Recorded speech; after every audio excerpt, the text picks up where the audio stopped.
حس اون آدرنالینه، حس اون بشقابی که داری زنگو میزنی بیان ببرن، اون لحظه‌ای که داری پاستا آماده میکنی یا یه بشقاب دیگه رو آماده میکنی و میدی دست اون کسی که داره غذا رو میخواد چیز کنه، ست کنه و آوتش کنه، اینا همش لذت بخشه و با هیچ چیزی نمیشه عوضش کردش و اعتیاد آوره. به کورنر آرمین میلانی خوش اومدید. آرمین سرآشپز و خالق رستوران ویترینه. ویترین دخترمه. امروز به کوزی کورنر اومد تا با هم در مورد تبدیل شدنش از یک گرافیک دیزاینر به سرآشپز صحبت کنیم. آشپزی منو آروم میکنه.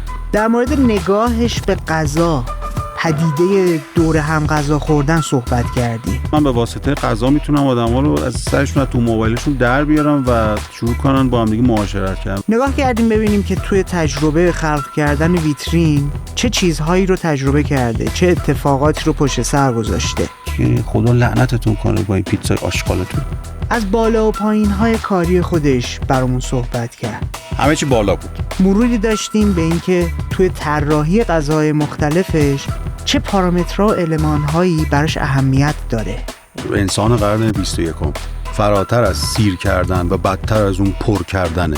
اصلا با رستورانداری و طراحی غذاهای مختلف دنبال چی میگرده؟ به واسطه آشپزی با گذشته خودم بیشتر زندگی میکنم. در مورد رستوران‌های کانسپت دار صحبت کردیم. کجا؟ چرا؟ اصلا چرا این غذا؟ اگر فکر میکنید این موضوعات میتونه براتون جذاب و جالب باشه، با من و آرمین میلانی همراه باشید. یعنی من به عنوان یه رستوران داری که طرف بیادش غذا بخوره پولشو بده بره نگاه نمیکنم. آدم حسودیم. دوست دارم که آدما میان پیش من صد خودمو بذارم و اونام صد رو بگیرن. و اگه نگیرن من ناراحت میشم.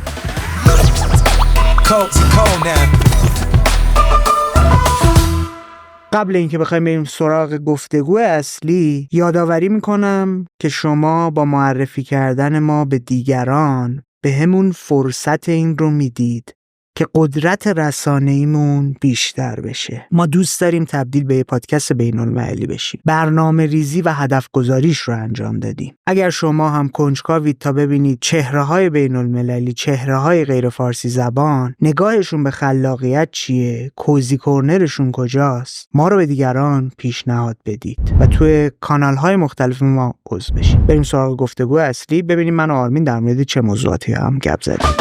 دمت گرم که به کوزی کورنر اومدی. مرسی.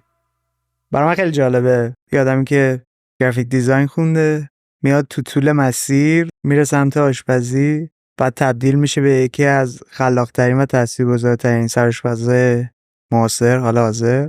قصه اصلی چی بود؟ یعنی اگه بخوایم برگردیم به عقب نگاه کنیم، اون جایی که نقطه عطف آرمین میلانیه و میره سمت آشپزی کجاست؟ اونجایی که آرمین میره سمت آشپزی، یکی از چیزایی که خیلی منو درگیر خودش کرد که رفتم سمت آشپزی بعد از تحصیلات گرافیک و اینا، این بودش که جذابیت اولیش برام این بودش که تو لحظه تو میتونی حستو بیان کنی و در لحظه میتونی با مخاطبت ارتباط برقرار بکنی.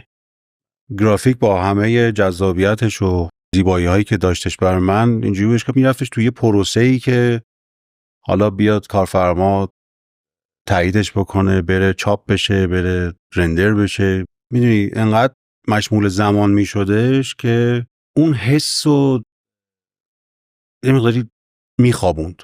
ولی آشپزی اینجوری نیستش. آشپزی باحالیش اینه که میشه تو لحظه ارتباط برقرار کرد. تو میتونی در لحظه من یه غذا داره درست کنم، در لحظه خوشت بیاد یا خوشت نیاد و من اونو ببینم، حسش کنم. یعنی میدونی دیالوگ بین ما برقرار بشه. حالا الزاما میتونه اون دیالوگ مثبت هم نباشه، ولی این ارتباط سریع اون جایی بودش که من آشپزی برام خاص شد.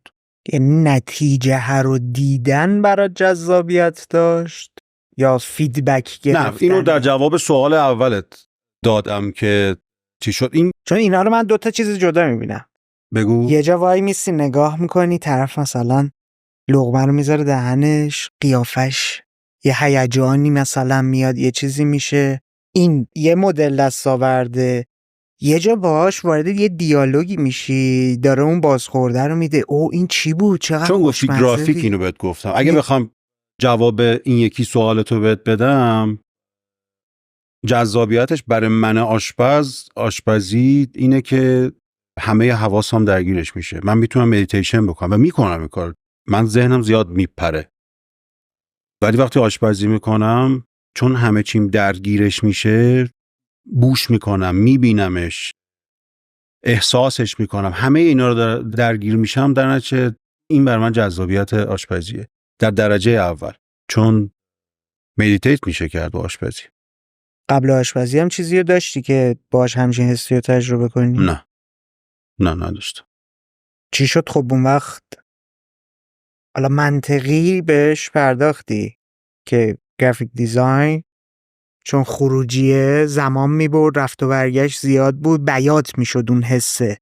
اینو در طول زمان متوجه این مقایسه شدم، نه اینکه بگم که من رفتم که برم سراغ یه چیزی که بتونم حسامو سریعتر بیان بکنم. چی شد اصلا افتادی تو آشپزیه خب از گرافیک دیزاین؟ اتفاقا خیلی سهوی، خیلی اتفاقی. من خب آشپزی رو دوست داشتم. توی 5 سالی هم که توی ایتالیا زندگی میکردم خب تنها بودم، باید برای خودم آشپزی میکردم. قبل از اونم خانواده شیکمویی بودیم، همیشه یه نفر تو خونه داشته آشپزی میکرده. بابام اون موقع نوآوری آشپزی داشتش، ما بچه بودیم، یه غذای خاص درست میکرد که وجود نداشت، ولی من هیچ وقت به عنوان یه حرفه نگاش نکردم تا اینکه برگشتم ایران و خب خیلی هم خوشحال بودم که خب یه رشته اون موقع مدیا خونده بودم تو دانشگاه معماری توی روم. برگشتم تهران و خوشحال بودم که خب ایول، من الان با این تجربه‌ای که به دست آوردم الان میتونم قشنگ کار پیدا بکنم. ازدواجم کرده بودم. 2 سال من بیکار بودم. 2 سال کار گیر نمی آوردم. برای که دوست داشتی و گیر نمی آوردی قاعدتاً دیگه. خب کار گرافیک گیر نمی آوردم چون سالها از اون بازار عقب افتاده بودم، دیگه چیزی نداشتم، کلاینتی نداشتم و خیلی کارهای جسته گریخته، کارهای کوچیک، کارهای حوصله سربر اینا می اومدش. و خونه نشین شده بودم و تو فکر کن شرایط اقتصادی اول ازدواجته و اوضاع خوب نیست. یه روزی نشسته بودم پای تلویزیون، یه کانال ایتالیایی چیزام بودم که خب ایتالیایی هم فراموشم نشه، داشتم این برنامه مسابقه‌های خیلی زرد آشپزی ایتالیا رو داشتم نگاه می‌کردم. یهو ایدهش به ذهنم رسیدش که بیام یه سایتی طراحی بکنم که آشپزی‌های ایتالیایی رو بردارم ترجمه بکنم، حالا با به خاطر گرافیک و چیزایی که بلد بودم یه وبسایتی درست بکنم. من دقیقاً گرافیک می‌دیدمش اول که آشپزی رو به تصویر بکشم که آدما بتونن از این رسیپی‌ها استفاده کنن، مرحله مرحله سرکاسی بشه و این چیزا. شروع کردم تو خونه آشپزی کردن و این داستان ادامه داشت. عکس می‌گرفتم، لیات وبسایتم آماده کرده بودم، 2-3 تا دفتر ترجمه رسیپی‌های ایتالیایی کرده بودم و یکی از بستگانمون بهم گفت خب تو چرا آشپزی دوست داری، چرا نمی‌ری سراغ آشپزی؟ گفتم من که آشپز نیستم. خب نه، اتفاقا یکی از دوستان من یه رستورانی داره باز میکنه، بیا برو با اینا یه مصاحبه بکن، چیز کن اینا. گفتم نه من بلد نیستم این کارا. برو مثلا اتفاقا نزدیک خونه‌ت هم هستش، بیا برو اونجا یه حرفی باش بزن. واقعا همینجوری بلند شدم رفتم و یه صحبتی با هم دیگه کردیم با اون آقا و قرار شد بیاد خونه ما و من براش آشپزی کنم. یه ظهری که باز تنها بودم خونه، این آقا اومد و منم چند مدل غذا براش درست کردم. آقا خیلی خوشش اومد، گفتش که این رستوران جدیدی که ما داریم باز می‌کنیم احتیاج به سرآشپز داره. گفتم سرآشپز من نیستم. نه کمکت می‌کنیم، بیا تو طعما رو خوب می‌شناسی و کارات جالبه و اینا. غذاهای دستورپختای آماده و اینا یا باز اون خلاقیت و شیطنت همیشگیت هم انجام دادی توش؟ غذای ویژه خودت مثلا درست کردی؟ نه غذای شناخته شده بهش دادی؟ غذای شناخته شده ایتالیایی بهش دادم. آره اون چیزایی که توی ایتالیا تجربه کرده بودم، خورده بودم و سعی کردم به نحو احسن اجراش کنم، ولی ورژن خونگیش دیگه با امکانات خونه. هیچی دیگه، رفت آمدم با آقای شروع شد و اون رستوران اوپنینگش برگزار شد و بعد اونا هم مثلا از این تیم راه اندازی آورده بودن که مثلا بغل من وایسن و منوشون رو من دادم. یه منوی ایتالیایی درست کردم دادم و به اینا هم گفتم صرف تا زدی. من انقدر توی اون رستوران وایسادم، صبح اولین نفر می اومدم، آخرین نفر یادمه کرکره رو من میدادم پایین. واقعا یه جورایی مدیون اون رستورانم که البته بسته شد بعد از اینکه من باهاشون همکاریم تموم شد. رستوران خیلی سریع بستش، ولی یه 2 سالی من اونجا بودم و اونجا مثل یه لابراتوار برای من بودش. من هی تجربه میکردم دیگه، کم کم فیش زدن و اینا، کم کم که نه دیگه، از روز اولش دیگه شروع شد دیگه. یعنی وارد یه چیزی شده بودم که اون هیجانه برام جذاب شده بودش. آشپزی یه هیجانی داره، یه خرج آدرنالینی داره که اعتیاد آوره. وقتی مشغولشی آره، فیش میاد تق تق تق، همجوری فیشا میادش، برق میکنی، این نیومد اون نیومد، این چرا خرابه، اینا آزارت میده در لحظه، ولی یه رهایی بعدش داره. نمیدونم، مثل دراگ شاید، مثل یهو این وقتی تموم شدهش چیزی. برای همینم من اصولا توی آشپزی سراغ مثلا آموزش آشپزی و سراغ برگزار کردن کلاس و اینا نرفتم، چون من اعتیاد دارم به اون هیجان توی آشپزخونه. شروع شد دیگه، این داستان شروع شد و بعد رفتم توی یه گروه دیگه‌ای که یه گروهی که 7-8 تا رستوران داشتن، یه 2 سالی هم اونجا بودم و بعدم که ویترین کوچیک رو انداختم. نقطه اشتراک گرافیک دیزاینر با آشپزی رو چی می‌بینی؟ این اونجا چه چیزی رو داشتی تجربه می‌کردی؟ الان مشابهش رو اینجا داری تجربه می‌کنی؟ به نظرم تفکر، دغدغه من بودن، اتود زدن. برای غذا اتود میزنی؟ همیشه اگه بخوام یه غذای جدیدی داشته باشم که حداقل یه جوابی به سوالای ذهن خودم باشه، حتما. نه من توی رستورانم یه سری غذا هستش، خب مثلا چه می‌دونم، یه پیتزا اصولا چیزی نداره. حالا من درسته دغدغه‌م این بودش که اون موقع که نونمو طراحی می‌کردم، یعنی رسیپیشو در می‌آوردم، نون پیتزام نون باشه، نه خمیر پیتزا، نون پیتزا باشه، که این تفاوت همچنان معتقدم پیتزای ویترین با جاهای دیگه است. حالا تو وسطش هم تبلیغ چیزام می‌کنم. اوکیه نه بابا اوکیه، ولی باید حرف چون واقعا نه، چون واقعا قابل دفاع، قابل تبلیغه. خوشبختانه از اون نیست که الکی باشه واقعی. ولی پیتزا به نام پیتزای مارگاریتا همه جا دارنش. خب اونو من دیگه کاریش نمی‌کنم. میگن گوجه، پنیر، ریحون. حالا این سس گوجه چند مدل داره، ولی بالاخره یه چیزی تو اون مایه هاست دیگه. ولی مثلا من چرا یه غذایی دارم تلفنی از بوشهر، اصلا اسم یعنی چی تلفنی از بوشهر؟ ولی دارم، این مال منه. چرا در اومده؟ چون من یه عالمه تصویر تو ذهنم اومده و اونو تبدیلش کردم به یه غذا. برای من یه عالمه خاطره داره، برای من یه عالمه حسرت داره، برای من یه عالمه عزاداری داره و این برای من شده غذا. ببین حرفا که دارم میزنم شاید برای خیلی عجیب باشه ها، چون نگاهت اصلا به غذا چیه؟ همین آخرش یه ذره میگم غذا باید یه بخوری سیر بشی.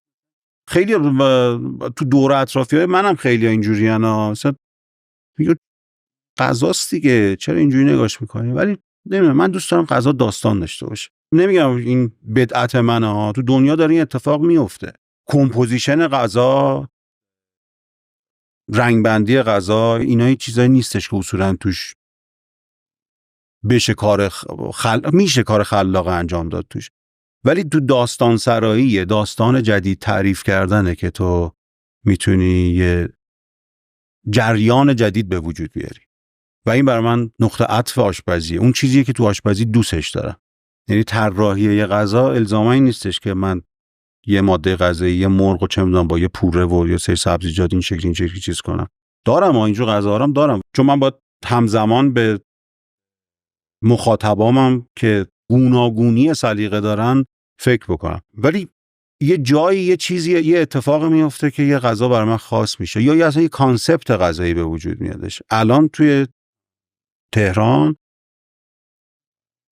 به نظر من به اشتباهه که میگن کانسپت غذاییش مثلا چون لبنانیه، مدیترانه‌ای. کانسپت رستورانا رو میگن. کانسپت فراتر از یه قومیت غذاییه که بخوای بگی. من یادم آخرین جایی که کار میکردم آشپزخونه طبقه پایین سالن بود. سالن خیلی همه چی شیک و مجلل و درین همه چی درست. من چون پوزیشنم سرآشپز اونجا بودم، می اومدم بالا، خب یهو این تفاوت رو احساس میکردم. پایین یه فضای گرم صنعتی زیبایی نداره و بعد تازه اینم حتما تو هم شنیدی، معلوم نیست اون پشت چه خبره، چی دارن درست میکنن میدن به خورد ما. این شد برای من یه چیز که خب من چیکار میتونم بکنم. نکته بعدی این بودش که به نظرم خیلی بازی یا تعمی توی غذاها وجود نداشتش اون موقع. الان خب خیلی بهتر شده، خیلی آشپزا سعی میکنن که مزه‌های جدید با هم دیگه ست بکنن، ولی اون موقع خیلی چیز بود، خیلی همه چیز شبیه هم، هر چیزی میخوردی مزه همون یکی رو میداد، فقط میتونستی بگی کوالیتیش بالاتر پایین‌تره. خیلی نمیشد راجع به بحث کیفیت هم نبود. یه سری مواد و کیلویی میریختن، یه سری آره دیگه میگم اون دیگه میرسه به کوالیتی ماجرا دیگه. آره. ولی همین باعث شدش که من گفتم خب اوکی من یه جایی باید داشته باشم. مزه بازیه، گفتم خب اوکی من باید یه کاری بکنم که مزه هایی که درست میکنم برای خودم جذابه رو بتونم به آدما بدم تستشون کنم. تو اون دوتا مجموعه قبلی این کارو میکردی؟ اولی رو دارم بهت میگم، ویترین کوچیک کردم بهت میگم. خود ویترین رو داریم. آره میخوام بگم چه کردم اون تفکره از اونجا شروع شدش. میخوام بگم کانسپت ویترین چی شد که تو ذهن من شکل گرفتش و اصلا چی شد اسمش ویترین شد.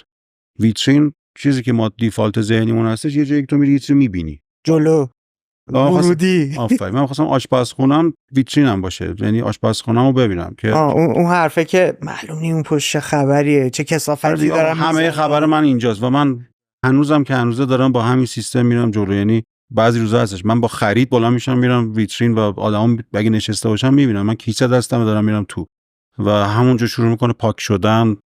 همه اتفاق چیزا سختی خودشم داره. مثلا یکی میاد میگه آقا چرا فلان کاری کردی، چرا دستکش دستت نه؟ بابا اینجا تنها جایی که داری میبینی تو همه چی. مثلا خب اتفاقا خوبیش به نظر اینه که حق انتخابو میذاری برای مخاطبت که من دارم اینجوری کار میکنم دیگه. اگر فکر می‌کنی جای دیگه‌ای با استانداردهای تو نزدیک‌تره، خب نه، دموکراسی انتخاب توه. پس با این ذهنیت که من باید بیام اون چیزی که آدما نمیدیدن رو بهشون نشون بدم، به اضافه ترکیب سری مزه‌های جدید با مزه‌های قبلا شناخته شده. با اینو هنوز بهش نرسیده بودم، ولی تو گفتی خاطر اینکه ویترین اومده بودی، ولی نه روی فرمت سروش. من الان خیلی صبونه ای نیستم، ولی بچه که بودیم صبونه خواهی مثلا لقمه‌های کوچیکی که مامان بابا بهمون میدادن مثلا میتونستی توی 2-3 تا لقمه 2-3 تا چیز مختلف بخوری. ولی چون لقمه بودش یه پورشن غذا نبود، میتونستی انتخاب داشته باشی، میتونستی چیزهای مختلف رو تست کنی. خب بعد من به لقمه فکر میکردم. لقمه اوکی، من از طرفی هم دوست دارم آشپزیم فیوژن باشه، تلفیقی باشه. لقمه کجا چیز مثلا جذاب راجبش رفتم نگاه کردم، دیدم، کتاب خوندم.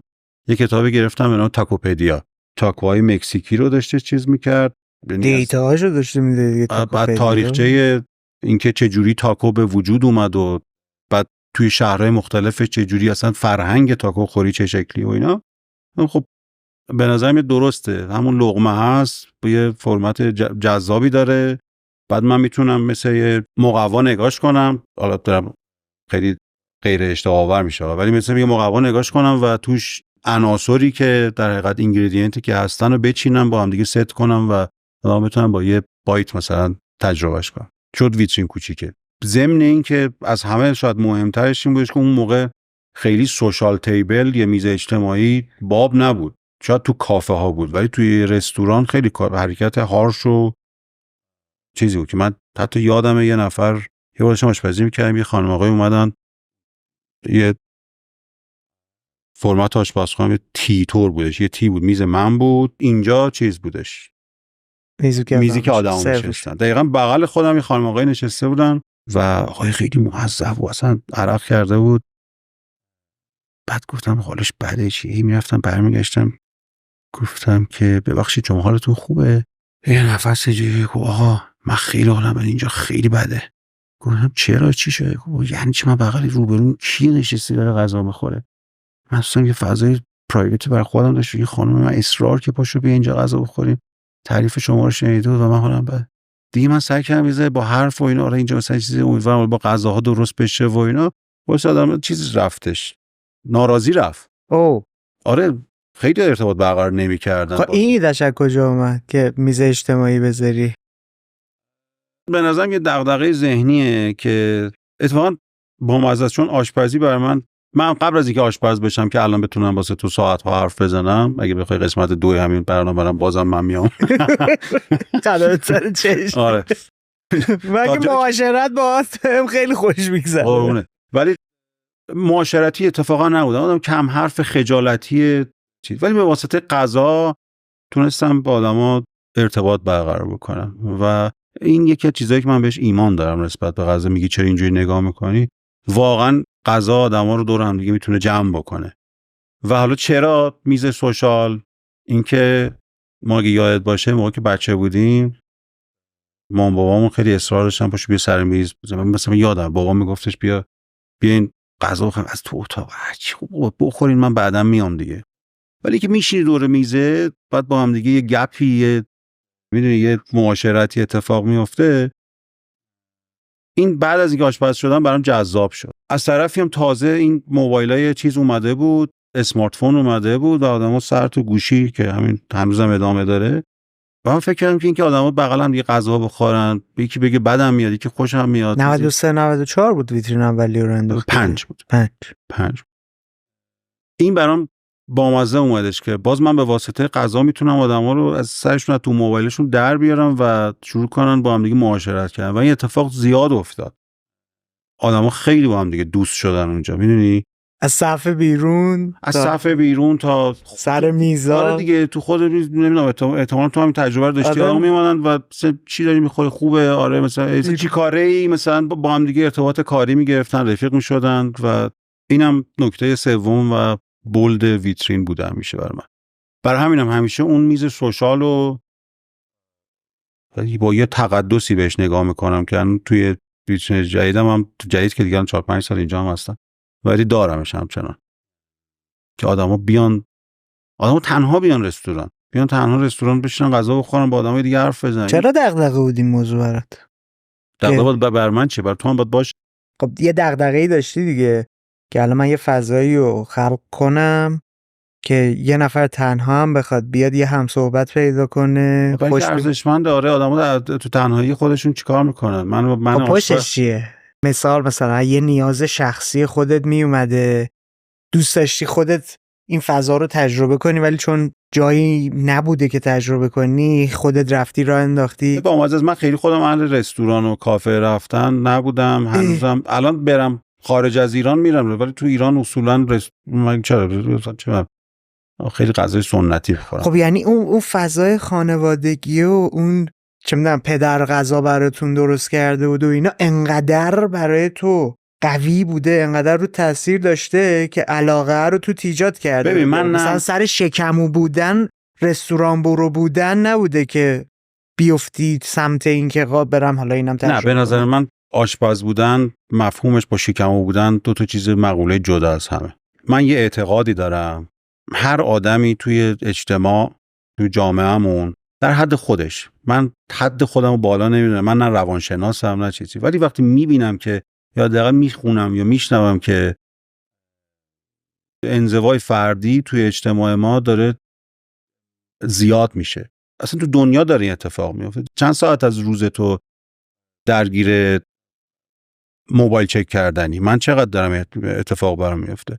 قبلا که بچه بودیم چه جوری بودش؟ میرفتیم تو کوچه بازی میکردیم با دوستامون، چه می‌دونم بریم سینما، اصلا اون اتفاقات نمیفته. احساس میکنم معاشرت آدما کم شده. اصلا خیلی نکته جالبی داری میگی. اونجا داری میگی که مثلا تو نوجوانی میاد صدا میزدن به زور میگفتن باید بیای دوره هم غذا رو بخوریم اینا. بعد الانم که داری این نکته میگی منو بردش تو خاطرات و تصاویر خیلی بچگی که مثلا خونه مام بزرگم جمع میشدیم، خانواده پر جمعیت یا این سفره پهن میشه 40 نفر آدم. دقیقاً الان کجا داری اتفاق؟ نه نداریم اصلا نداریم. نداریم. پس حالا باید ورژن الانم اگر همچین ورژنیه ما داریم تجربه میکنیم، مثلا رستوران بوک میکنن میزای کوچیک کوچیک جدا جدا، نه از هم دیگه جدا. آره و چقدر جالبه. حالا بهش اینطوری نگاه نکرده بودم که تو فضای این رو داری پیدا میکنی که با یک سری آدمی که نمیشناسی بری اون حسی که 30 سال پیش عادی و رایج بوده رو تجربه ببین کنی. یه بخشش چیزه، یه بخشش دغدغه است، یه بخشش هم سلیقه است که من هیچ کدومش رو انکار نمیکنم. حالا شاید مثلا بگی که مثلا دغدغه تو به عنوان یه آشپز چه اهمیتی توی چیز میتونه داشته باشه، ولی به نظرم اتفاق تک تک ماها میتونه دغدغه‌مون کمک بکنه که یه پیشرفتی اتفاق بیفته، یه اصلاحی بشه. چه خوب که من بتونم باعث این بشم که دو نفری که همدیگر رو نمیشناسن با همدیگه شروع کنن یه مراوده کلامی داشته باشن. این میتونه برای من بی هدف تعریف بشه. شاید یه رستوراندار الزامی براش وجود نداشته باشه، من غذا میدم مثلا بهترین غذا رو میدم، مثلا برای مهم نیست، برای من ولی مهم بود همیشه. بعد یه جذاب بود برای من همیشه. یه چیز دیگه ای هم که من تو ذهنمه تو اون سالا این شکلی تجربهش نکرده بودم، غذا روزه بود. امروز فلان چیزو داریم. اینم خیلی برای من خاص و عجیب غریب بود. اون از کجا اومد؟ چون ببین الان مثال ما بحث غذای روز میکنیم، آدما این تهیه غذاهایی که شنبه آره یک شنبه، ولی از این جنس که یه غذای خاص رو بخوای بری تجربه کنی و طرف انگار رفته مثلا یه سری مواد اولیه خاصی که اون روز توی بازار موجود داشته رو گرفته، حالا اصلا شاید مثلا مواد اولیه هم مسئله نبوده، بیدار شده صبح گفته خب من امروز دوست دارم فلان غذا رو درست کنم. حالا نمیدونم قصه این چی بود، اون چی شد که اضافه شد به ویترین؟ من یه اعتقادی دارم، اونم این که آدم هر کاری رو انجام بده اگر که دوچار تکرار بشه تضعیف میشه اون کار، حالا به دلایل مختلف، ولی دلیل شخصی اصلیش که فکر می‌کنم به خود آدم برمیگرده اینه که تو وقتی یه روتینی رو انجام میدی اصلا کیفیت کارت هم میاد پایین، چون هر روز داری همون کار رو انجام میدی، برات جذابیتش رو از دست میده. این غذا روزا دقیقاً اونجایی بودش که من به خودم انرژی مضاعف میدادم. خب حالا الان این مواد رو دارم، تو منوم نبوده، الان باید با اینا یه چیز درست بکنم. صبح شروع میکردم، اون موقع خودم هم خرید میکردم، میرفتم بازار خرید میکردم، میومدم همون در آن واحد که داشتم میشستمشون و مثلا خشک میکردم و اینا، فکر میکردم خب الان اینو با این تو ذهنم اینو با اینجوری میکنم اینجوری میکنم این میشه یه غذای روزم. هم سریع استوری میذاشتم شب منتظرتونم. یه چرخشیه که به نظر من درست چرخ دندش فرق میکنه با اون چیز صنعتیش، ولی انگار که یه چرخ دنده کوچولویی چیز کنی که فقط برای موتیویشن دوباره یه کارته که هنوزم دارم ادامهش میدم دیگه. اینقدر در خودت احساس این وجود داشت که دوچار رخوته نشم، همیشه برام نو باشه، این جنسی، هر روزو برای خودت یه روز تازه میکردی؟ حتما. چرا؟ کار دیگه، من کارم اینه، باید بیام از صبح تا شب یه کار روتین رو هی تکرار کنم. چرا دغدغه اینو داشتی کار تکراری نشه؟ خب من کارو تکراری دوست ندارم، شاید نمیدونم، من اگه میخواستم تکراری بشه احتمالاً دوباره شغلم عوض کرده بودم.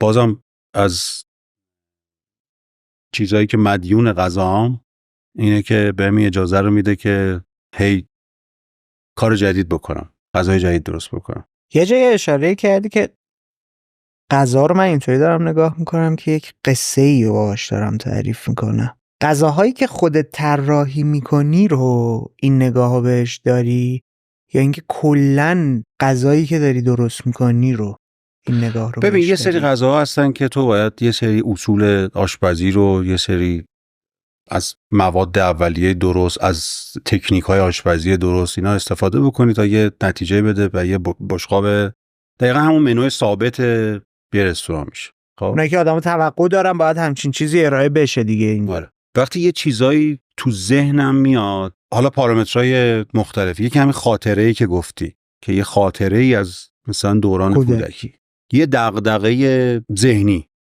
چی مثلا چه می‌دونم، مثلا اقتصاد.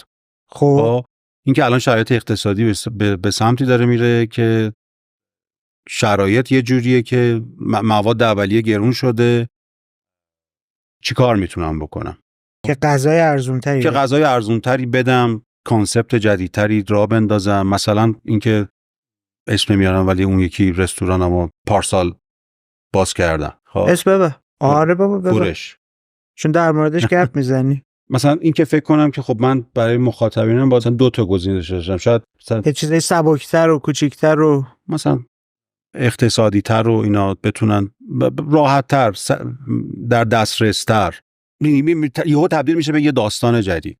مثلا کلا متفاوته از ویترین. یا کلا ذهنت قصه گوه؟ دوست دارم قصه، خیلی دوست دارم. بذار اینطوری بگم، ببین یه سری از آدما ذهنشون بصریه، تصویریه.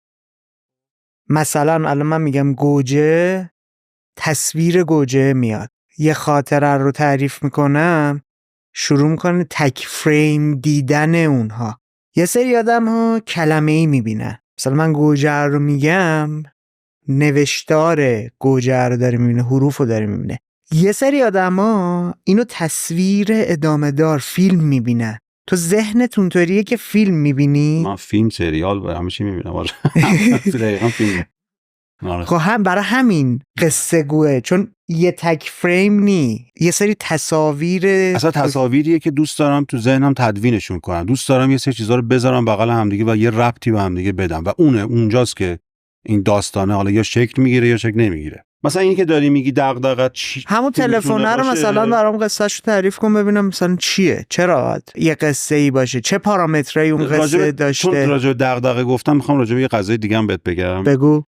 ببین آره، من این مثلا پیتزاهای ویترین رو شروع کردم. تو ذهنم این بود که یه پیتزایی بدم با کیفیت پیتزایی که تو ایتالیا مثلا توی دوران دانشجویی میخوردم و اون موقع خیلی متفاوت بود با پیتزایی که متداول بود توی ایران، اون پیتزای آمریکایی فلان و اینا. مثلا یه دنیای دیگه. با چه بسا چیزم داشتم اون موقع، اصلا انقدر ترند نبود این نوع پیتزا. گفتم آقا این بغلش سوخته، این چرا روشی چه نیستش، این چرا موادش کمه و به قول خودشونم ملاتش کمه. ملات چی؟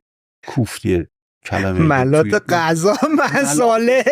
ملاتش کمه، اصلا از پایه توهین‌آمیز. اون موقع یادم یه بار همسرم با خیلی بغض اومدش به من، پشت صندوق وایساده بود، اومد با بغض یه نگاهی به من کرد. گفتم چی شده؟ رفتش اون ور، رفتم گفتم چی شده؟ و اینا گفت این خانم آقای بودن اینجا نشسته بودن. آره اینا گفتن که خدا لعنتتون کنه با این پیتزای آشغالتون، این هیچ چی روش نداره. بیاین مثلا یه دونه سر گذر بودش، گفت بیاین همونجوری پیتزا رو یاد بگیرید. خلاص ما اینا رو همه رو چیز کردیم، گذروندیم این دورانو. این پیتزا اصولا این سبک الان دیدی دیگه، این پیتزا زیاد شده. من یهو رفت رو مخم که یعنی الان دغدغه ذهنی الانم کلا این هستش که ما برای آشپزی ایرانی داریم چی کار میکنیم. به هر حال ما یه فرهنگ غذایی داریم، جزو کشورهایی هستیم که فرهنگ غذایی داریم. الان بعد از این چندین سالی که دارم کار میکنم، کم کم داره ذهنم میره به این سمت که من چه وظیفه‌ای دارم نسبت بهش. دغدغه جدید به وجود اومده. تازه توی کشوری که دراش هم بسته است، یعنی تو اصولا توریست خارجی نمیادش که تو غذای تو رو امتحان بکنه و نسل‌های جدیدی که دارن همینطور توی دوباره تو موبایلشون دارن نگاه میکنن فاین داینینگ چیه، غذای فلان کشور چیه اینا، و رستوران هم دارن هی میرن به سمت کپیای چیز، حالا غلط و درست از اونا و تکلیف از ایرانی چیه. اولین غذایی که تو زندگیم درست کردم فکر کنم مثلا 12-13 سالم بود، همسایه خونه بچگیمون یه کاسه کلجوش آورد، شاهرودی بودش خانومه. کلجوش بود، من برای اولین بار کلجوش خوردم. کلجوش شاهرودی‌ها چه مدلیه؟ بادمجون هم میریزن نمیریزن؟ خودای بادمجون توش داشته شد و من انقدر اینو دوستش داشتم که پرسجو از مامانم و از همون خانومه و اینا یاد گرفتمش و موقعی که خونه تنها بودم سریع یه کلجوش بار میذاشتم واسه خودم، نون میریختم توش رو میخوردم. خیلی دوست داشتم. حالا این رفت رو مخ من که آقا این همه پیتزا فروشی اصلا برای چی؟ اصلا من چرا دارم پیتزا میدم توی ویترین؟ یعنی کاری که خودم سالها کردم رفته رو مخم. همین الان اگه بتونم، اگه شرایط اقتصادیم اجازه بده، مخاطبین ویترین به من اجازه بدن، من سریع از اون تنوری استفاده دیگه‌ای میکنم. این غذا عمومی‌ها و رایجا رو هضم می‌کنی همش؟ آره چون من همیشه دوست داشتم. البته کارهای باحالی هم کردی دیگه. همون اون پیتزایی که با قلیه با چیز هم کلجوشه. کلجوشه؟ یه دونه پیتزای چیز داره. نه یه چیزی هم بود با قلیه درست می‌کردی. تاکوه. تاکوه. نه یه دونه کلزون کلجوش دارم که خیلی شیک و پیکه، ولی مثلا بیسش کلجوشه، محتویات توش همون بادمجون و پیازداغ. یه کلا مزه ایرانیه ولی تکنیک ایتالیاییه، که مثلا همون کشک و کدوه که ظاهرش رو تو میبینی. آره. واو. بعد میخوری همین دیگه. این قلقلک‌های یه چیز دیگه، قلقلک‌های ذهنیه که به واسطه غذا، که میگم یه سری پوینت داره، یکیش خاطره است، یکیش کنتراست ذهن، کنتراستایی که توی ذهن مغزت دریافت میکنه موقعی که داری یه چیزی رو میخوری. اینا باعث میشه که یهو تو اون کشک کدو رو بخوری، مثلا چرا قیافش اینجوریه، چرا مزهش چقدر آشناست. اینا جلب چیز میکنه.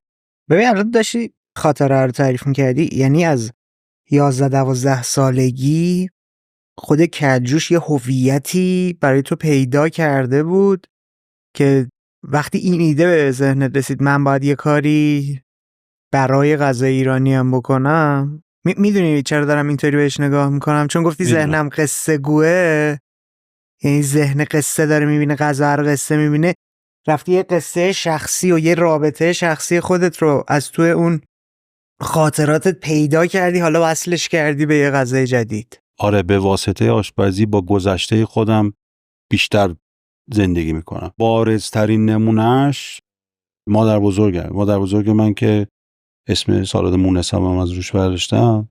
خب هر کسی مادر بزرگشو خب دوست داره دیگه، ولی من از وقتی که آشپز شدم و اون زمانی بودش که دیگه مادر بزرگ من فوت کرده بودش، دیگه بعد از اون مادر بزرگم برای من یک شخصیت و یه جایگاه دیگه ای تو زندگیم داره، چون یه آشپز خیلی خوب بود. بعدها شروع کردم مرور خاطراتی که باهاش داشتم و صحنه‌هایی که ازش تو خونش دیده بودم، چی کارا میکرد، بازار رفتنش، خریدار آوردن، بوقایی که از توی آشپزخونه.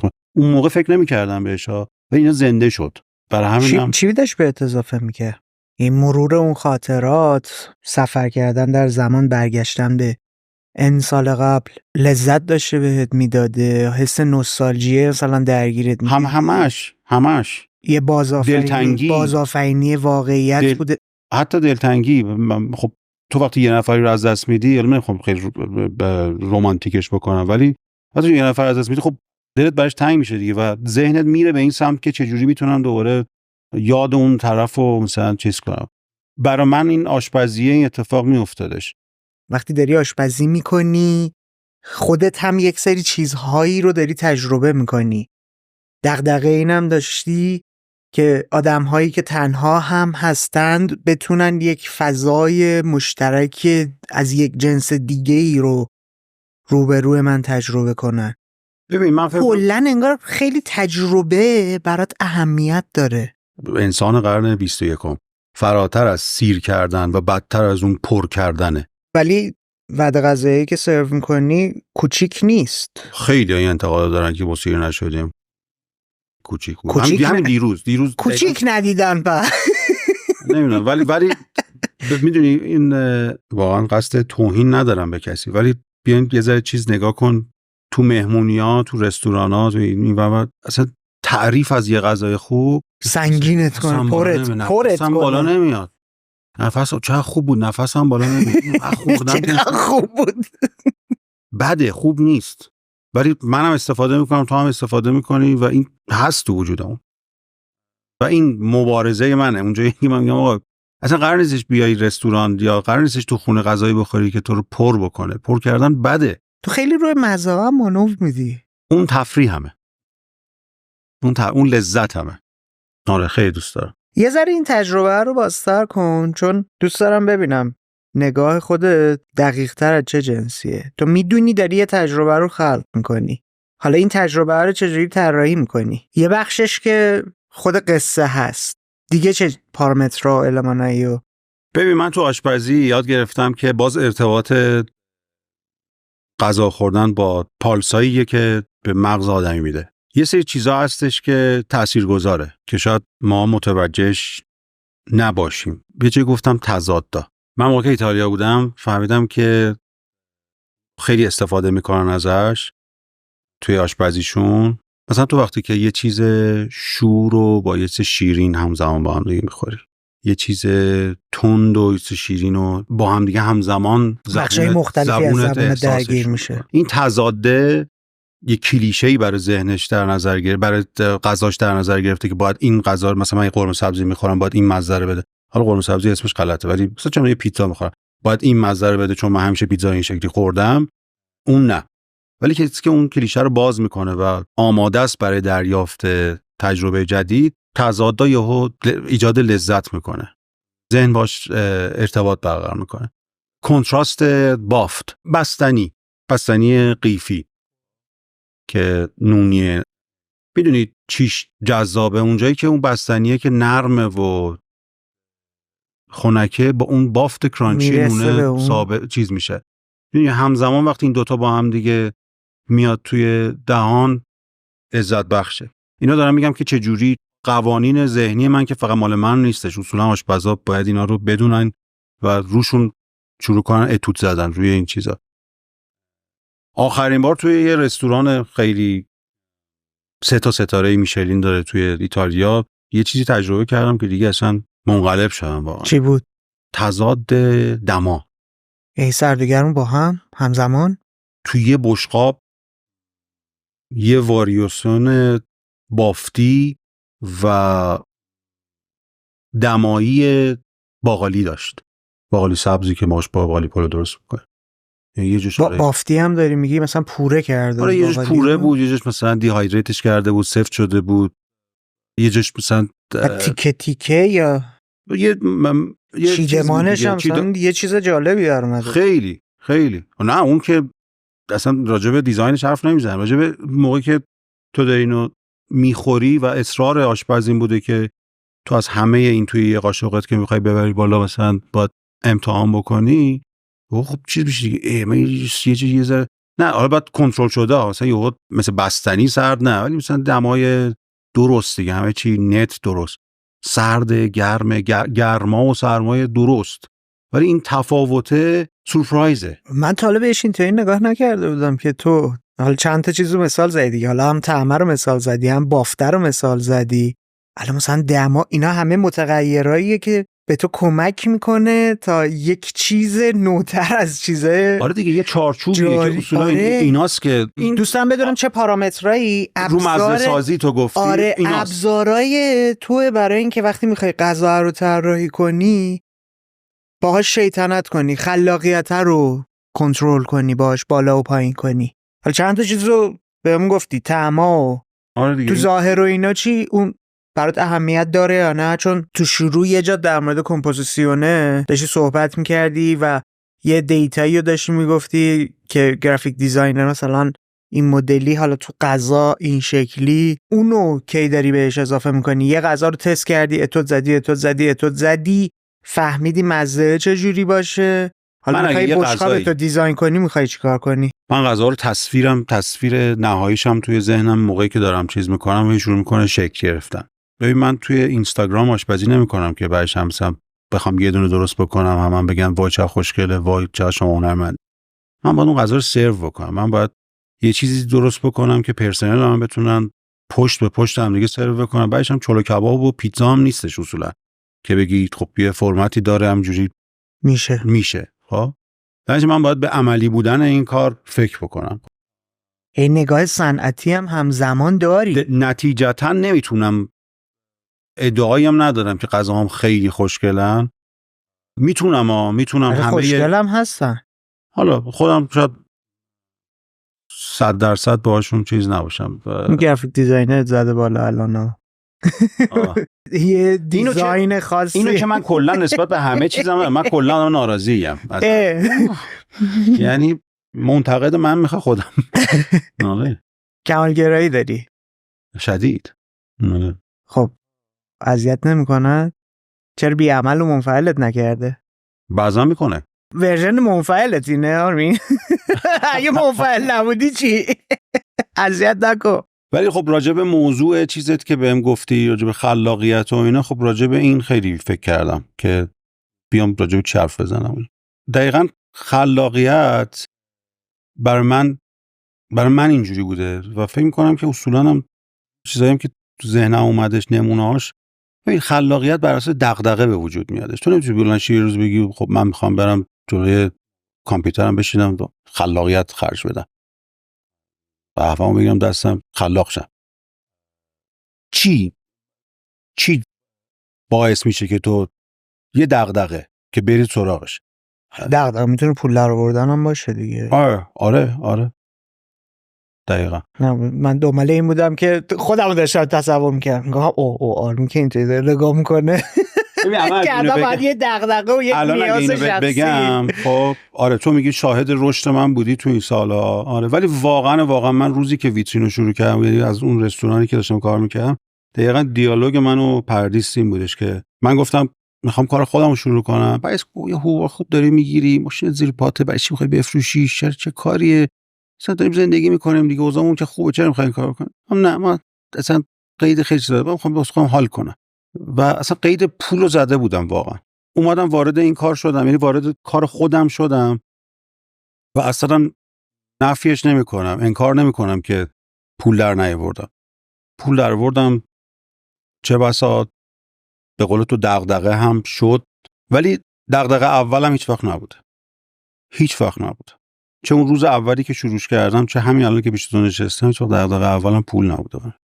یه ذره چیز میبینمش، یه ذره به نظرم پول میاد. تو اگه دغدغه‌های دیگر رو جمع بکنی و به یه محصول برسی، پول باید بیاد، مگر اینکه یه جای کاری رو اشتباه رفته بود. الان یه چیز جالبی من یادم بگم، هر وقتم که دغدغه پول اومد برای من چیز شد، بولد شدش که خب حالا این پول در بیارم این کارو شروع گند زدم. من اینو قبول ندارم. حالا بعد اینو تصحیح هم کنی ببینی اونجا دغدغه پول بوده یا نه. من مثلا یه تصویری تو ذهنمه، اول پندمی که لاکداون شده بود، یهویی همه چی تعطیل شد، تو اومدی اون غذای نیمه آماده خودت رو لانچ کردی.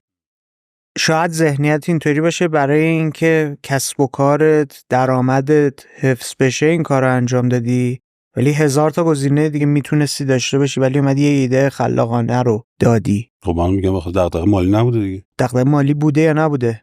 نه دغدغه خودم بود. مگه یاد نیستش اون موقع چیز می‌کردم، اصلا این ایده‌ای که تو ذهن من اومدش که از در می اومدی تو همه چی تو کیسه شسته میشد، اینا تبدیل شدش برای من یه ایده آشپزی. برم سراغ سوویت که اونجوری غذاها رو بسته‌بندی بکنم، آدم‌ها بتونن این کارو بکنن. اگه دغدغه مالی بودش اون موقع که رستوران رو باز می‌کردم، منم باز می‌کردم. چرا باز نکردم؟ چون هنوز اون دغدغه پندمی بود برام. دغدغه‌م این بودش که بچه‌هایی که پیشم کار می‌کردن و تو شلوغی رستوران من داشتن زحمت می‌کشیدن، من دوباره برشون گردونم سر کار و بتونن اونا کار کنن، حقوقشون رو بگیرن. چیزای دیگه‌ای میومد بالاتر. آره کار سخته رو گردن گرفتی، حتی وقتی که فضا اوکی شده بود میتونستی کار باز نکردم. آره. تا اینکه اومدم اینجا باز کردم. تازه اینجا باز کردم، اینجا هم دوباره زمین خوردم. اینکه میگم چیز من یهو میرم واسه خودم.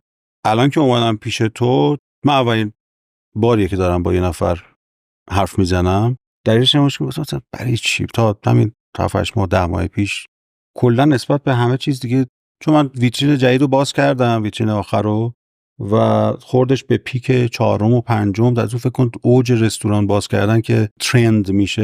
رستوران من خوردم به اینا و بستمش رفت تو بیرونبر و بعد انقلاب مهسا پیش اومد و باز میدونی اوضاع چیز بود و من آدمی نیستم که پشتوانه مالی چیزی داشته باشم که خیالم از این چیزا راحت بشه. بعدنش کیس کردم، رفتم تو خودم و حالا با تراپی و با این ور و اون ور اینا به یه نتیجه چیز رسیدم که گفتم آقا من یه کاری بلدم، یه کاری ایمان دارم که بلدم و اون آشپزی کردنه و اصلا دلیل نداره من وارد مباحثی، من صد خودمو دوباره میذارم و الان یه مدتی دوباره شروع کردم ویدیو گذاشتن. من قهر بودم، من نبودم. باور میکنی من بعد از 1 سال لباس آشپزی پوشیدم؟ چیکار میگی؟ مدیریت رو فقط انجام آره دیگه، می اومدم میرفتم، ولی کلافه بودم از اتفاقاتی که افتاده بود، کلافه بودم و یه جوری شده بودم که میگفتم دل سرد شده بودی. یعنی آره من گفتم مثلا چه فایده داره این، اصلا چه تو این وضعیت مثلا همه اون چیزی رو دیدن که تو الان داشتی تعریف می‌کردی، تو یهو اومدی یه چیز جدید رو انداختی، تو نمی‌دونی من چه بالا پایینیایی داشتم. خب تعریف کن اگه اوکی باش. بهمون بگو چه بالا پایینی داشتی؟ همه چی بالا بود. ما ویترین، یه ویترین داشتیم 10 تا صندلی داشت، به روایت 8 تا صندلی داشت و 10 تا اولش که از پایین شروع میشه. همیشه خاطره اول میگی تصویر نگاه می‌کنی واسه تصویر تعریف کنم. خاطره اول اینجوریه که من ویترین رو باز کردم، توی حیاط آسپ قلقله، من روبروش نشستم، هیچکی رد نمیشه، 4 نفر از جلوم رد میشن، یه بد و بیرایی هم میگن کدوم خلوچی مثلا هم جایی باز میکنه میرن. بعد تو چون کوچیک بود اصلا چون این شکلیه کوچیک بودنش یه طرف، ولی مثلا توی یه راهرویی که خبری هم تو راهرو نیستش و اینا ته اون ور چی کار داره میکنه. بعد یهو تو توری میز چی کار کردم نکنه اینو راست میگه. خلاص میگذره، زمان میگذره، تو اونجا شلوغش میکنی، هی زحمت میکشی، هی کار میکنی، صبح تا شب، شب تا صبح فکر میکنی بهش. من واقعا صبح تا شب کار میکردم، شبا میرفتم تازه فکر میکردم غذای روز فردام چی باشه، الان چه کار جدیدی میتونم بکنم، رو دیوارم چجوری بنویسم که جذاب باشه، جدید باشه، نشده باشه. اینا استقبال شد، دمش صف شد. آها جاتو بزرگ نمیکنی، ما همش تو صفی بود، باشه میرم عقب. اونجا جا رو بزرگ میکنی و ویترین ترکیده، دمش از رأسی که باز میکنی چیزه. اون ویتینگ لیستی که روبروش گذاشته بودی، ما میرفتیم مثلا تو صفی که اسممون رو بدید تو صف وای میستادیم. آره و شلوغ. اطلاع یه چیزی هم بهت بگم، اون ویترینی که تو میگی من بارشو دوست داشتم، به نظر من برای خود من بدترین ویترینم بوده که آدمام خیلی دوستش دارن. چرا؟ چون خیلی کارخونه‌ای کار می‌کردن، اونجوری اینقدر شلوغ بود. خب ولی تجربه رو مطالعه نداشتیم که یه فضایی که اون مدلی بدو اینور اونور، میدونی خودتو بذار اینور بازار شده بودش، ولی با یه ژانر دیگه. من چلکاوی بازار اون بدو رو که تو نمیبینی. نه نمیبینی، فقط حالا نظر تو با نظر من قطعا فرق میکنه. آره. به عنوان یه آشپز دارم میبینم، تو به عنوان اونر قضیه اونور داری میبینی، من به عنوان اینور دارم میبینم. من جذابیت سمت خودم و به عنوان یه مصرف کننده دارم میگم، تو اونور رو داری میگی. آره دیگه. بعد میای خلاص اونجا هم شلوغ و اینا، تق پندمی شد، رستوران بسته. من یادم اولین باری که بعد از که اونجا بسته شد رفتم یه چیزی دارم، یه عکسم گرفتم تو اینستاگرام گذاشتم، مثلا چه خاک گرفته بود. مثلا این فیلم‌ها دیدید مثلا یه شهری همه چی سر جاشه ولی گوش میکشی ولی هیچ مرده زندگی توش وجود نداره. داغون اصلا یه جور عجیبی. اومدم خونه و یه چند روزی اصلا پایین بودی، بعد پایین اصلا انقدر حالم بد بود اصلا سراغ تلویزیون هم نمیرفتم. ببین عین دیوونه‌ها فقط تو خونه راه میرفتم. این چه بلایی. تو خونه آشپزی میکردی اون تایم؟ چون گفتی آشپزی حالت مدیتیشن داره و اینا، منظورم اصلا اون تو یه زمانی هستش که دنبال اینی که خودزنی کنی اصلا، یعنی من به اون رسیده بودم. ویران شده بودی. آره یعنی از چیزت دیگه داری لذت میبری، از ویرانیت داری لذت میبری. تلویزیون روشن کردم میبینم که داشتش نیویورک و پاریس و اینا نشون میده، دقیقاً همین اتفاق. بعد یهو به خودم اومدم که خب چرا خودت لوس میکنی، کل دنیا اینجوری، تو کی هستی مگه مردی که چته، خودتو جمع کن. واقعا این تصویر رو که دیدم اینجوری شدم. بعد اون موقع واقعا پردیسم خیلی کمکم کردش. خلاص من چیکار میتونم بکنم؟ من یه جایی دارم که براش یه عالمه زحمت کشیدم، یه ویترینی دارم که یه عالمه آدم اسمش شنیدم، اما باید اینجا رو زنده نگه دارم. چیکار میتونم بکنم؟ شروع کردم آموزش آشپزی دادم. پردیس اینجا اومد کمکم. من غذا درست میکردم، پردیس فیلم میگرفتش، هر روز استوری اون موقع یه عالمه همه قربون صدقه دوره، بدون یه ارتباطی برقرار شدش، هرچند دور. چقدر عجیب، دوباره ارتباطه تو رو نجات داد. آره چون من تو وقتی یه کاری اینقدر با غذا خیلی ملموسه، تو گردویی که برای من پوست کردی خب زحمت توئه، میدونی چیزه. من اینجوری نشم یه گردو بخورم، من گردو رو مرتبط با تو میبینم، میدونی. به نظرم روابط همینه. شروع کردن مثلا چیز کردن و استقبال کردن و اینا. گفتم خب آره اوکی این کارم کردیم، چیکار کنم؟ شروع کردم دوباره فکر کردن، فکر کردم چیکار میتونم بکنم. یه بار پردیس داشتش میومدش، یادت اسپری بودش چیز میکنه پیس میزدی، همه خونه ها این کار میکنه، دستکش پلاستیکی ها یاد. اینو دیدم یهو یاد یه تکنیک آشپزی افتادم که اسمش سووید پخته تو خلا، که با اتفاقا کارم نکرده بودم، فقط راجبش خونده بودم و تجربهشو نداشتم. این چقدر مثل کیسه یا کیسه، یاد اون کیسه افتادم ذهنم تریجم که من غذا اینجوری بدم آدمو بتونن تمیزش کنن، من نیم پزش کنم اینا بپزنش و اینا.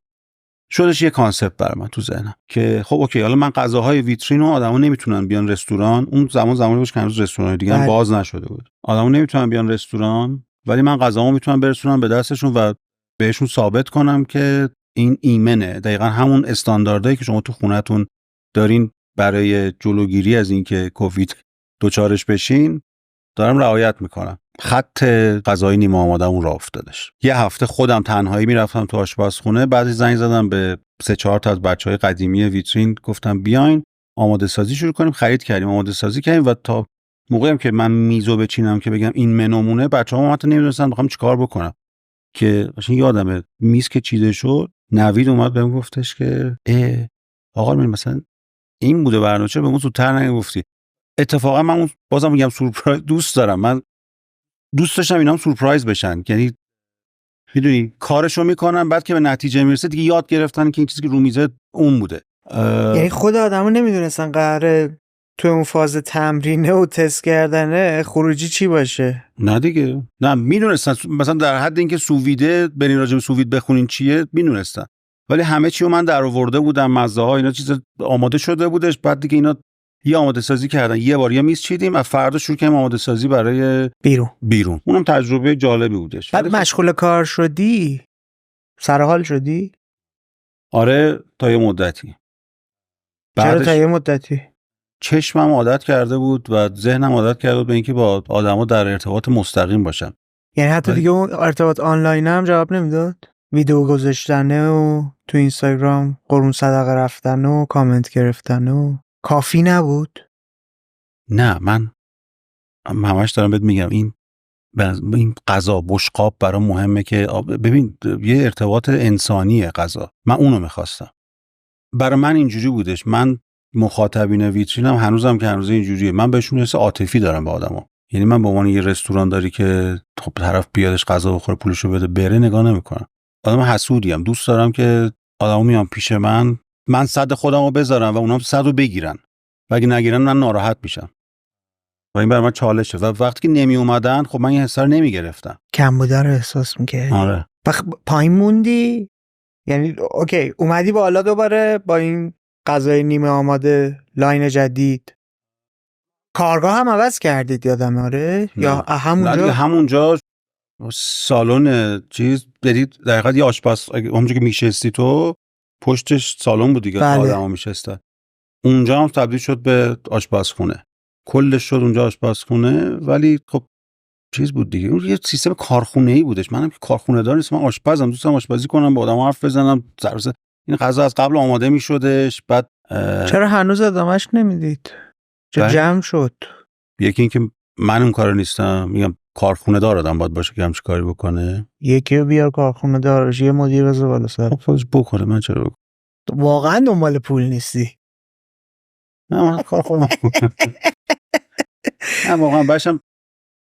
اون همه زحمت کشیدی براش، 0 و 100 یاد گرفتی، باگاشو گرفتی، کلی براش وسیله خریدم. ولی چیز بود دیگه. ببین من میگم اون هیجان آشپزخونه رو من دوست دارم که تو وقتی که یه چیزی رو از قبل آماده بکنی که اوردر بیاد، فقط اینا رو بسته‌بندی کنی بذاری توی بسته‌بندی بدی پیک ببره، خب اون برای من جذابیت نداره. من میگم اون فیشا رو دوست دارم، تق تق تق فیشا بیادش بچینی بودید بچه‌ها وای چقدر فیش کار کن، این رفته ای وای این چرا نرفته، این چرا هنوز سرده، دست رو مثلا. خب او آدم کمالگره سخیر گاهی اوقات جوشی چجوری رسید به اون جایی که بتونه مثلا تیمتون چند نفر؟ فکر کنم 30-40 نفر راحت باشید دیگه، نزدیک 50 نفر. خب یه تیم این مدلی رو رهبری کنه، هدایت کنه، تو مسیر چه اتفاقاتی افتاد؟ نمیدونم، شاید این سوالا از اونها بپرسید اونا چجوری با من ادامه میدن یا نمیدن. نه برای خودت هم بالاخره یه سری اتفاقات افتاده دیگه. ببین روزای اول که تک و تنها بودی، 0 تا 100 کارا رو خودت داشتی میکردی، بعد هی شروع شد اضافه شدن. تو آیا آرمین 8 سال پیشی؟ نه خب چه فرقی کردی؟ الان که خب کلا آرومتر شدم. مثلا زندگی چیز سختیه، زندگی چیز نیستش که شعارگونه نمیشه چیزش کرد. اتفاقا میگی باشون چه جوری تریت میکنی با بچه‌هایی که میان پیشت و اینا، دوست دارم چون آشپزخونه جای سختیه، دقیقاً اسکیل کوچیک شده تر از زندگیه. سخته ولی لذت بخشه، سخته ولی به دست میاری چیزا رو. وقتی که تو میگی چرا لایک و اینا دیگه جوابتو نمیداد، تو وقتی که تو آشپزخونه داری کار میکنی سختی میکشی و یه بشقابی میاد جلوت که به نظر خودت زیباست، خوشمزه است و با عشق میدیش به دست مخاطبت، اینو دیگه با هیچ چی دیگه نمیشه عوضش کردش. و من آره دلم برای این تنگ میشد. اینو دارم میگم که میخوام به آدمایی که میان پیشم همیشه وقتی باشون شروع میکنم معاشرت کردن که تازگی از دیرتر معاشرت میکنم با بچه‌ای که میان پیشم، یعنی یه مدت بگذره سختی‌ها رو بکشن، اگه موندگار شدن تا شروع کنم باشون ارتباط برقرار. میخوام اینو بهشون بگم که این سختی که داری میکشی، چون ببین ساعت‌های متمادی آدم‌ها سرپا وایسادیم، ما واقعا سخته، ولی اون حس اون آدرنالینه، حس اون بشقابی که داری زنگو میزنی بیان ببرن، اون لحظه‌ای که داری پاستا آماده میکنی یا یه بشقاب دیگه رو آماده میکنی و میدی دست اون کسی که داره غذا رو میخواد چیز کنه، ست کنه و اوتش کنه، اینا همش لذت بخشه و با هیچ چیزی نمیشه عوضش کردش و اعتیاد آوره.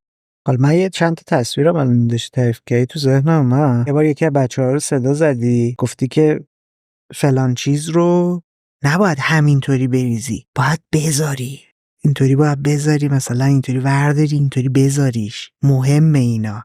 دوره‌ای که مثلا دیده بودم ازت، موقعی که داری خمیر رو آماده میکنی، خمیر پیتزا رو آماده میکنی که نون پیتزا رو باش درست کنی، قربون صدقش میری، این حبابا رو که میبینی میگی ببین چقدر خوشگله. قشنگ انگار یه معاشقه‌ای هم، یه ارتباطی هم با خود کاره و با فعالیته وجود داره. ببین دیالوگ که کیفیت رو داره بالا میبره، متفاوت میکنه نسبت به چیزی که جای دیگه داری تجربه میکنی. دقیقاً دیالوگ وجود داره، صدا وجود داره. مثلا یکی از چیزایی که اولین باری که میخوام به کسی که مثلا پنسیرینگ رو مثلا یاد بدم، مثلا بخوام بگم چه جوری باید یاد بگیری، صدای جیلیز و ویلیزه. بلند صدای جیغ بزنه، اگه اون جیغ بزنه داری میسوزونیش.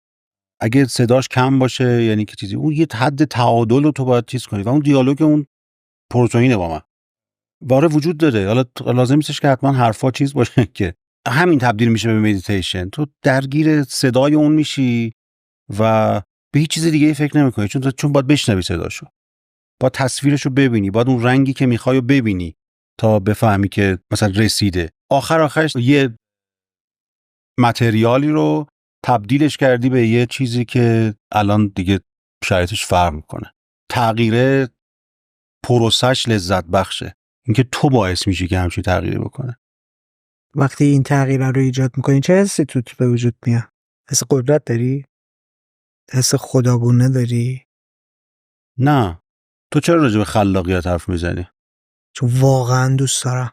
چی دوست داری؟ در موردش بشنوم از آدمای مختلف تو حوزه‌های مختلف، ببینم اونا دارن چی کار میکنن، ازشون یاد بگیرم. مثلا خاصیت انسانه که دنبال نتیجه است. تو به نتیجه میرسی، هرچند نتیجه کوچولویی که بذاری بغل هم دیگه آینه چه درست بزرگ برسی. این اون حسیه که داره.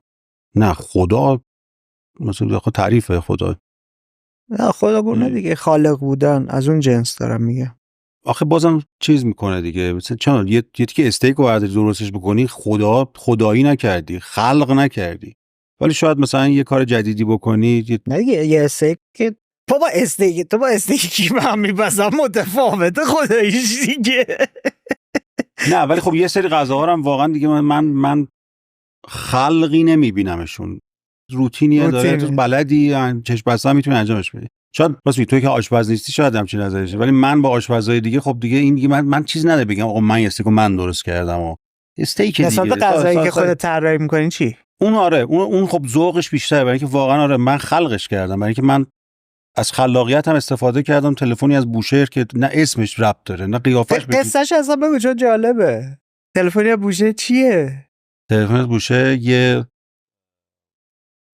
کروکت بهش میگن، در حقیقت یه کوفته سوخاریه که با یه سس دریایی که تو هیچی ازش از دریا ملموس احساسش نمی‌کنی درست میشه و طعم جنوب میده، طعم بوشهر میده. پر ادویه است یعنی؟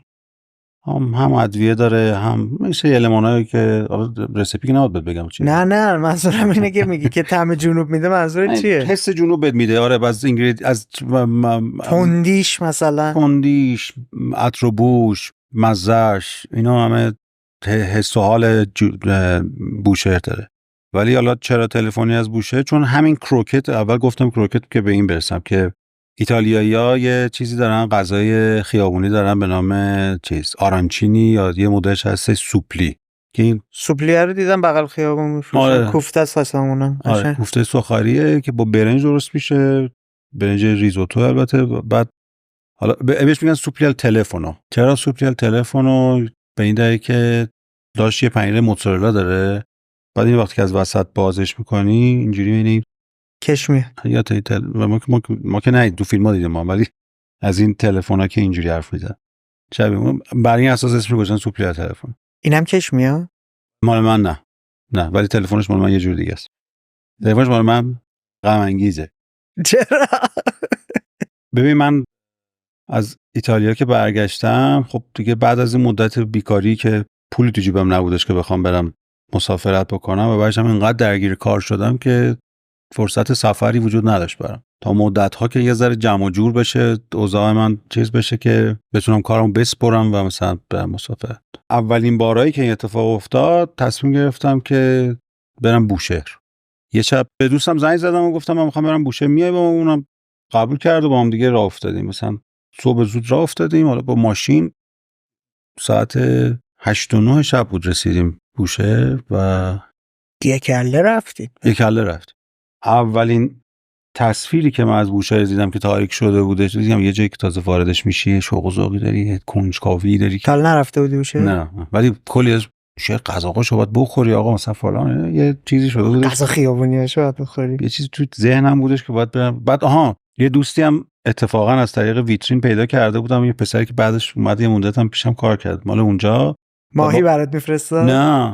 نه میگم روابط غذایی جذابه. مثلا اولین بار من با گمنه از طریق اون آشنا شدم. برام یه بار همدیگر ندیده بودیم، تو اینستاگرام حرف زدیم، اومد پیشم ویترین، برام گمنه آورد. گمنه کلمبیا، چیز گندم، بلغور گندمی که اونا چیز میخورنش، مثلا یه کوفته کوچولویی هم بوشهر هست. من نه گوش کن، بذار راجع بوشهر دیر طرف میزنم.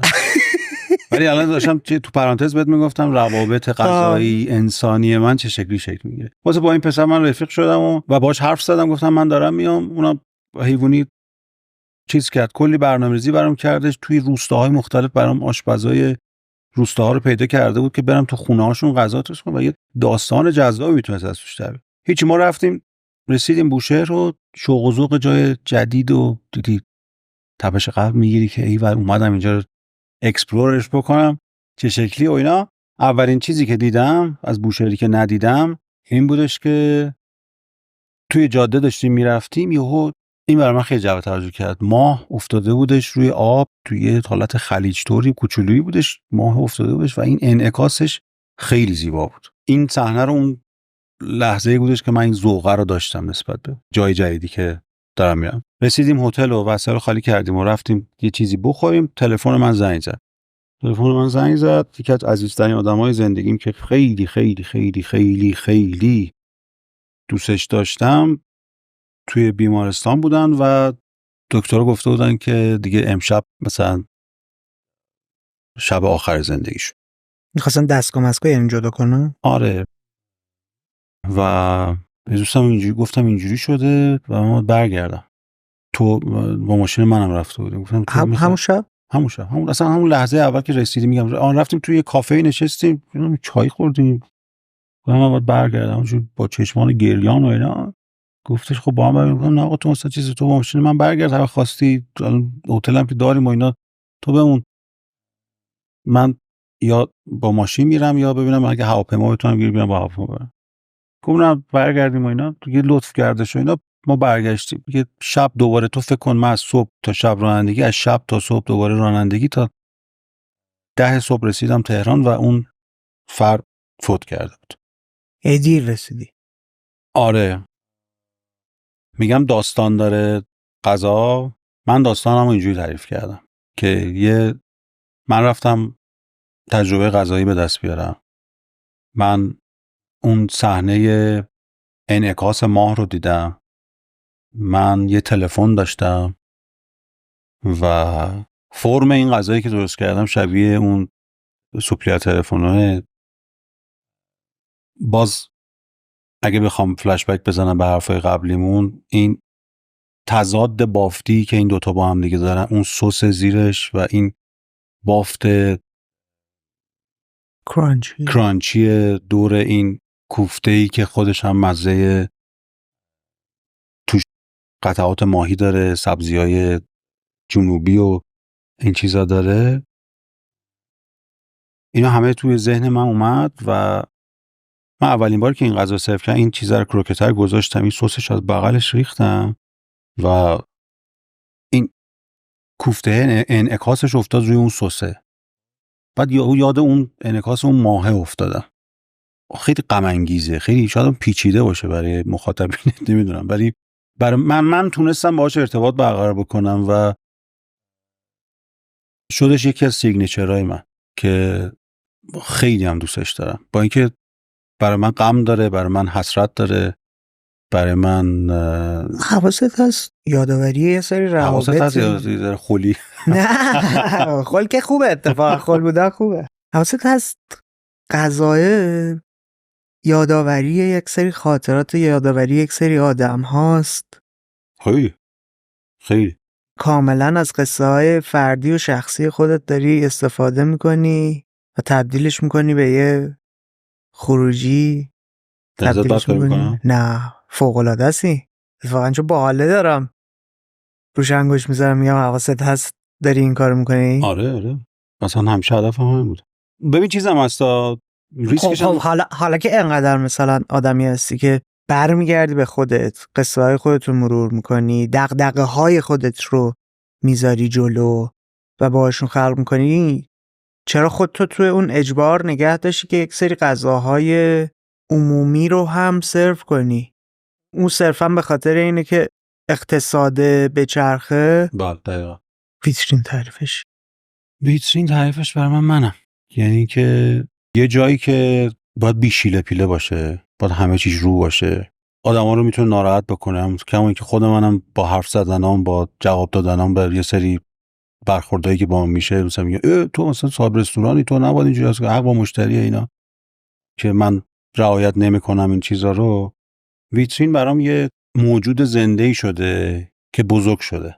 همیشه میگم ویترین دخترمه. اون ویترین کوچیکه همیشه فکر می‌کنم مثل خردسالیشه، داره تجربه میکنه. نوجوانیشو توی ویترین دوم مثلا گذرونده و نمیدونم با ذهنیتی که من اصولا دارم میتونه هیچ وقت به بلوغ برسه یا نه، چون هنوزم که هنوز من توش کاستی میبینم و دوست دارم تغییر بکنم. این تغییر صرفا به معنای بزرگ شدن نیستش. ویترین تحت هیچ شرایطی قرار نیست شعبه داشته باشه، چون ویترین با یه دونه باشه. باز کانسپتش مخالفه چیزه. توی همه این سالها یک عالمه بار به من گفتن آقا یه شعبه توی این فلان اینجا توی یه شعبه ما بدیم، ما مثلا سرمایه گذاری میکنیم، ولی ویترین یه چیزه، یه پروژه شخصیه بر من که نه دوست دارم با کسی شیرش کنم، نه دوست دارم که به واسطه چی میگن یه چیزی در آوردن، حالا به واسطه اینکه یه شعبه‌ای داشته باشه چیز بشه، کیفیتش از کنترل من خارج بشه. زیر مجموعه ویترین چی؟ اگه بخوای یه روزی زیر مجموعه‌ای هم بهش اضافه کنی؟ زیر مجموعهش که در حال حاضر برشه دیگه. زیر مجموعه نیست، یه چیز مستقل. یه بچه مستقل جداست. نه زیر مجموعه اگه بخوای بهش اضافه کنی چه جوری می‌بینیش؟ میشه؟ منظور تو از زیر مجموعه نمیفهمم. یعنی چی؟ دارم فکر می‌کنم مثلا توسعه‌اش چه اتفاقی ممکنه براش بیفته؟ چه آینده‌ای رو تو ذهنت داری براش؟ چون میگی به بلوغ نمیرسه دیگه، ولی ممکنه یک سری کارهای دیگه، یک پروژه های کوچیک داخلی براش ببینی. راستشو بخوام می‌بینی چجوری می‌بینمش آیندهشو. دوست دارم ویترین، حالا چون مستاجره، من و ویترین مستاجریم، ما که چیز نداریم که بخوایم مثلا یه جایی ثابت داشته باشیم که این مثالایی که میزنم اتفاق بیفته. مثلا رستوران مثلا سوئیس یا کافه نادری، اینا که سالهای سال دارن کار میکنن، همون سیستمو دارن میرن جلو. من امکان داره جام عوض بشه، ولی دیگه از این چیزی که هستش قرار نیست بزرگتر بشه قطعا. با این میزانی که من دارم وقت براش میذارم توانایی بیشتر از این ندارم و از طرفی هم نمیخوام کیفیتش جابجا بشه. برای همین دوست دارم یه چیزی باشه که همونجوری ادامه بده تا موقعی که منم هستم دیگه. و برای آدما خاطره درست بکنه. مثل همونا، مثل اون حسی که تو نسبت به کافه نادری داری، چه میدونم باباهامون داشتن، بمونه که نمیدونم تا کی میتونه بمونه واقعا، ولی آره دیگه آدما خاطره داشته باشن، حس داشته باشن نسبت بهش، قصهش بمونه. دوست ندارم به عنوان یه جایی که میرفتم میبینم غذاش خوب بود حتی بگم غذاش خوب، ویترین خوش میگذشت بهمون، این قشنگه. آره ویترین خوش میگذشت، این همین برام بس. ویترین جای باحالی بود. ما در مورد 2 موضوع شروع کردیم، منحرف شدیم. یکی کانسپت بود، یکی تجربه. کانسپت رو یه ذره دقیق‌تر متوجه شدم.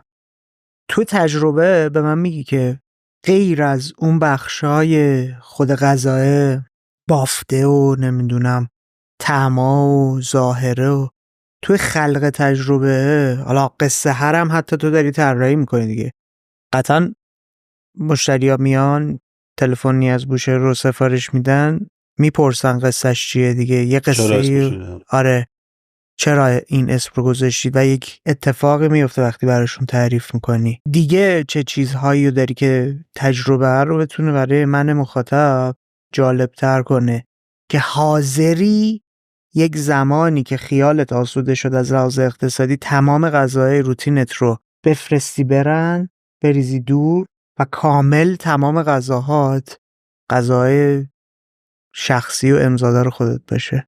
ببین شاید حتی اینجوری بهت بگم که کانسپت و تجربه میتونن یه جاهایی با هم دیگه ارتباط داشته باشن که دارن. شاید یه سری چیزایی باشه که من خیلی روشون مانور ندادم، خب یعنی راجعش حرف نزدم خیلی، که الان مثلا یه چند تاشو بهت میگم. ویترین همیشه یه جای دستساز بوده، یه جای خانوادگی بوده. همین ویترینی که الان میای میشینی، این میزاش پدر من با یه آقایی شب تا صبح وای میستادن ساب میزدن و همونجا این میزا همونجا بتونش ریخته شده، درست شده. در صورتی که خیلی شاید دیتیل میبینم و شاید اصلا مخاطب اینا رو اصلا نه اهمیت داشته باشه براش، نه ببینه. حتی اگه من بگم من بازم براش به من چه، مثلا خب که چی، من غذامو بخورم. ولی برای من مهمه که وقتی که دست میزنه به میز حس بتونو بگیره، حس زحمتی که بابای من شب تا صبح 6 ماه وایساد اونجا رو بگیره. خب در صورتی که ورژن صنعتیش یه سری اسمش رو یادم نیستش که من جای دیگه هم دیدم استفاده میکنن دقیقاً با همون پترن، ولی چیزه کاملا صنعتی از خارج میاد و اینا، ولی من اونو دستی درست کردیم ما اینو و باعث شده من و بابام یه بار مثلا با هم دیگه دعوامون بشه که بابام میگه با این چه ایده‌ای، مثلا چه کاریه پدر ما رو داری در میاری. آره بذار مثلا باز کنیم الان، مثلا بعد از 2 سال که ویترین تعطیل بوده الان تو این چرا اینا بر من چیزه، اینا بر من تجربه است که آدما اینو احساسش کنن. یا این مثلا راجع به این هیچ وقت حرف نزدم که الان لیات ویترین این که آشپزخونه‌اش در مرکزه و یعنی هر جایی تو بشینی یه آشپزخونه از 2 تا آشپزخونه رو داری می‌بینی و این 2 تا آشپزخونه 2 تا کار جدا از هم دیگه دارن میکنن ولی در قالب یه منو با هم دیگه مچ شدن که حالا بازم دستخوش تغییرات خواهد بود. اینکه لیات نشیمن آدما بر اساس قهوه خونه‌های ایرانیه که آدما دور تا دور یه جا میشستن، قلیون میکشیدن، چای میزدن. اینا شد راجعش صحبت نکردم و اینا تجربه است. همون دیتیل است. الان تو خودت اشاره نکرده بودی من برام کلیک نمیخور. الان مثلا دید داشتن به ویترین دید داشتن به خود اون 2 تا آشپزخونه، اصلا نور پردازیش یه جوریه که تو نورا تو شب که بیای نورا یه سری اسپات میخوره رو فقط رو بشقابت و آشپزخونه نورانی. آره تمرکز اونجا رو ببینی، صحنه نمایش اونجا رو ببینی، اونجا رو ببینی، صحنه نمیایش اونجاه، باید اونو نگاه کنی. من یا میتونم از این طریق تجربه. تو حواست هست به کارت احتیاط داری؟ 100%. هم به راجع میگم. از یه رابطه خیلی عمیق و مریضگونه‌ای داره میاد که اینقدر به جزئیات تو اهمیت بدی، اینقدر درگیر قضیه مالیه نباشی. مریضیشو دوست دارم، اسمشو مرض نمیذارم مثلا. دوستشه، من خودم مریض کار کردن هستم ولی بدون اون زنده نمیتونم بمونم. اصلا برای من یه تقدسی پیدا کرده از اونجایی که باهاش پیشرفت کردم، باهاش سری تو سرا چی میگم بلند کردی، سری تو سرا در آوردم یا چیز. آره قد کشیدی دیگه. آره خب خیلی ارزشمنده برام. باید براش فکر کنم، باید براش تلاش کنم، باید همه زندگیمو بذارم براش. کارمه. ولی یه چیز جالبی هم داشتی میگفتی یا تو صحبتات گفتی ویترین منم، نگفتی من ویترینم. یعنی تویی که داری به ویترین هویت میبخشی. درسته زمین بازی توه. آره. ولی و این برام جالبه که بعضیا مثلا میخوان این چیزو عوض کنن، مثل اون که من بیام به تو بگم به عنوان سرمایه گذار میان پیشنهاد میدن نه، از اون جنس نه حتی موضوعته. مخاطبین. من میگم آقا ببین اصلا اون موقعی که بهت گفتم که قشنگه که تو کل شهر نقطه‌های کوچولو خب. کوچولو باشه که آدماش برداشت شخصی خودشونو از هر فیلدی که داریم راجع به آشپزی حرف میزنیم ارائه بدن و آدما ارتباط برقرار بکنن یا نکنن، این باعث پیشرفت میشه. این تو مثلا تو پاریس فرانسه تو هر کوچه‌ای میری 2 تا رستوران هستش، کوچولو کوچولو همینجوری دارن کانسپت‌های مختلف کار میکنن. خب کسی نمیاد بگه این غذا بده.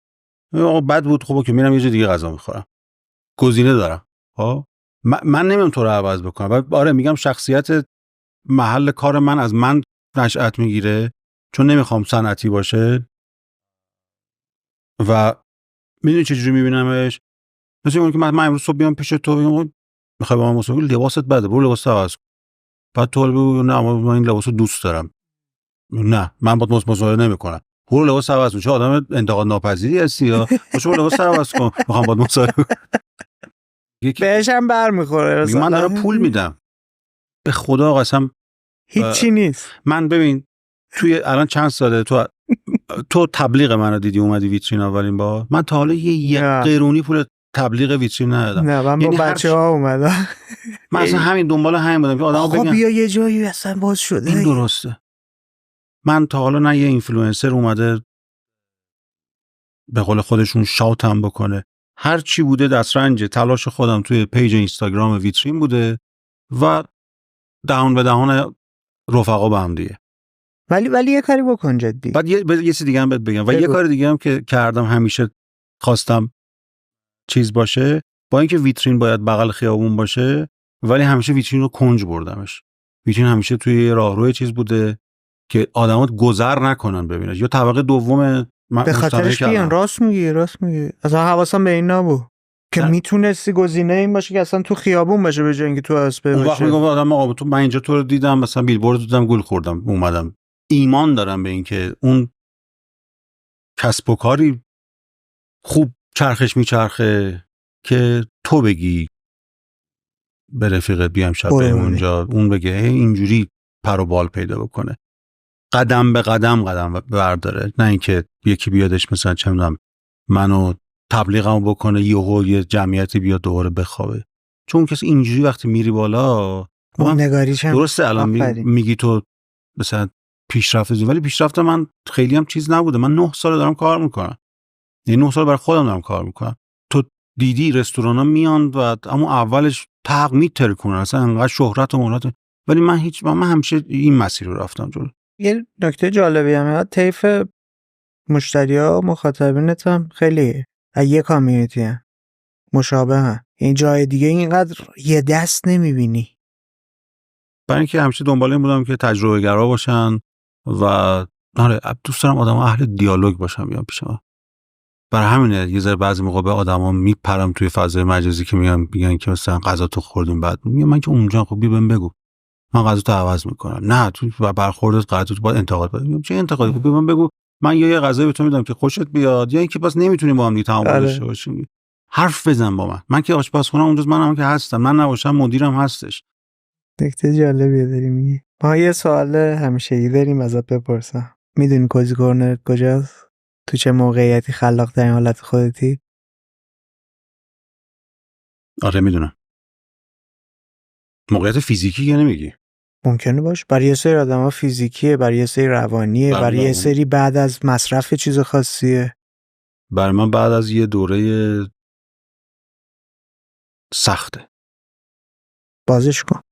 من باید یه چالش ذهنی برام ایجاد بشه که چالش ذهنی اصول چالش دارم میگم، نه اینکه یعنی یه جای گیر بکنم. ها وقتی گیر بکنم یه دوره اندوهگین رو سپری خواهم کرد همیشه. تنهام تو فکرم، همش یه بخش زیادشو میخوابم ولی به خودم همیشه فرصت میدم. میگم مثلا آقا الان مثلا 4 روز وقت داری که گوشه گیری کنی. بعدش اگه راجب کارم باشه، راجب آشپزی باشه که روال عادی کارم اینه که میرم اون 200 تا کتاب که دارم بیاد مثلا نگاه میکنم، 20 تاشو میارم میذارم رو میز، دفترامو در میارم، میشینم میخونمشون، نگاهشون میکنم، از تو هر کدومش یه چیز در میارم و بر اساس اون چیزی که به من چالش کاری ایجاد کرده سعی میکنم خلاقیت رو ایجاد کنم، سعی میکنم یه چیز جدید از توش در بیارم. یعنی با اون خلق کردنه، با اون خلاقیت خودت رو از اون فضا میکشی بیرون. آره، حال خودم خوب میکنم با اون ذوقی که در لحظه میکنم که مثلا در آوردم. این یه پازلیه، درمانه برات. یه چند تا چیزو در میاری با هم دیگه میذاری، میگه این مچ شد با هم دیگه. بعد اون وقت خودت رو چجوری هول میدی تو اون مسیر؟ داری میگه اصلا حال نداری، تایملاین میذارم همیشه. ددلاین میذاری که ددلاین میذاری که قشنگ مجبور بشی انجام بدی. بله و الا که باطلاق بیریدو. چقدر جالبه الان که اینو گفتی. تو این فرآیند برای خودت دیسیپلین داری. تو آشپزی دیسیپلین هست، تو اتفاقاتی که تو آشپزخونه داره میفته دیسیپلین هست و این خیلی جالبه. یعنی یه نقطه اشتراک جدی بین فرآیند خلاقت و کار کردنت و زندگی کردنت وجود داره. و همیشه هم کار کردم. همین اسم ویترینو مثلا من ولی واقعا نزدیک 150 تا اسم من نوشتم. هی بعد یه روز چیز بود اسمش اون میشد تو ذهنم دیگه، این بود مثلا لیوان. خب اسمش قرار بود بشه لیوان. بر اساس لیوان میرفتم فکر میکردم که خب باید چیکارش بکنم. همین پارسال که برش رو انداختم که از اسم اونم خیلی خوشحالم چون هم به کانسپت کاریش میخوره، همین که دقیقاً برآمده از ویترین هم هستش، حتی تو لوگوش دقیقاً همون فرمو ورشتم برش کرد، یه برشی از ویترینه که نشون بدم که به من مربوطه. آره، یک پارچگی رو کلا لحاظ کردی. و یه چیز جالبی الان من دوباره نظرم جلب شد. تو مثل طراح دفتر طراحی همراهت تو رستوران. برای اینکه چیز یادم میره. یعنی سرآشپزی هستی که عادت دوران طراح بودن تو هنوز داری. بعد اسکچ میزنی.